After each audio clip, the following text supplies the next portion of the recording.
दीवानों की हस्ती। कवि भगवती चरण वर्मा।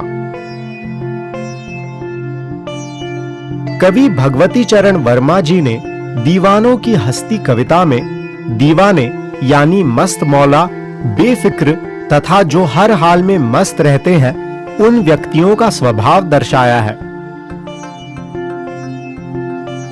कवि कहते हैं कि दीवानों की कोई हस्ती नहीं होती है, मतलब वो इस घमंड में नहीं रहते कि वो बहुत बड़े आदमी हैं, और न ही उन्हें इसका मलाल होता है कि उन्हें किसी चीज की कमी है।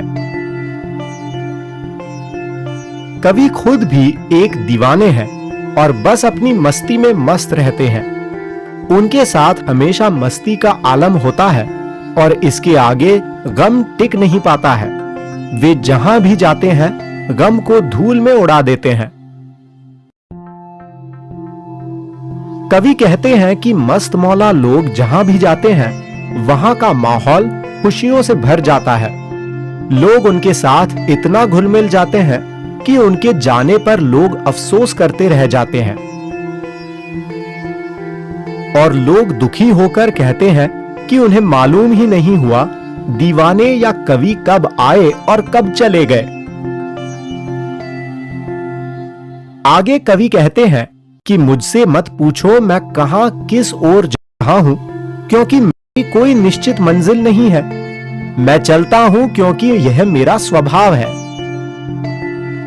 मैंने इस दुनिया से कुछ ज्ञान प्राप्त किया है, अब मैं उस ज्ञान को बाकी लोगों के साथ बांटना चाहता हूं, इसलिए मुझे निरंतर चलते रहना होगा।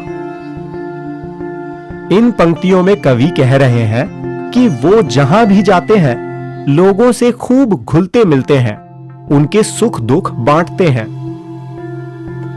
उनके लिए सुख और दुख दोनों एक समान है, दोनों को हम जीवन से अलग नहीं कर सकते, इसलिए वो सुख दुख रूपी अमृत का घूंट पीकर फिर नए सफर पर चल देते हैं।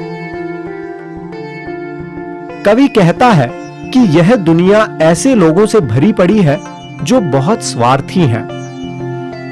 लोग स्वार्थ में इतने अंधे हैं कि बस भिखमंगों की तरह सबसे कुछ न कुछ मांगते ही रहते हैं, लेकिन दीवाने अपना प्यार स्वार्थी दुनिया पर बिना किसी शर्त के खुले हाथ से लुटाते फिरते हैं। इसके बावजूद कवि को लगता है कि दीवाने अन्य लोगों में उदारता की इस भावना को भरने में असफल हो जाते हैं, इसलिए दीवाने उस असफलता को अपने दिल से लगाकर बैठते हैं। कवि कहते हैं कि अब उनके लिए दुनिया में कोई भी अपना या पराया नहीं है।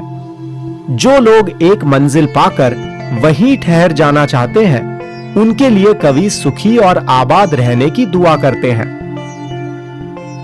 वे स्वयं इन बंधनों में बंधे थे और स्वयं इन बंधनों को तोड़कर आगे चलते जा रहे हैं। वे इसी में खुश और संतुष्ट हैं।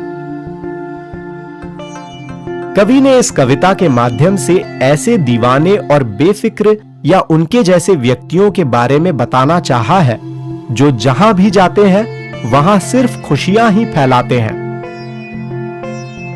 उनका हर रूप मन को प्रसन्न कर देता है। वो लोग एक जगह पर ज्यादा समय तक नहीं टिकते हैं, संसार को कुछ मीठी प्यारी यादें और एहसास देकर अपने सफर पर निकल पड़ते हैं।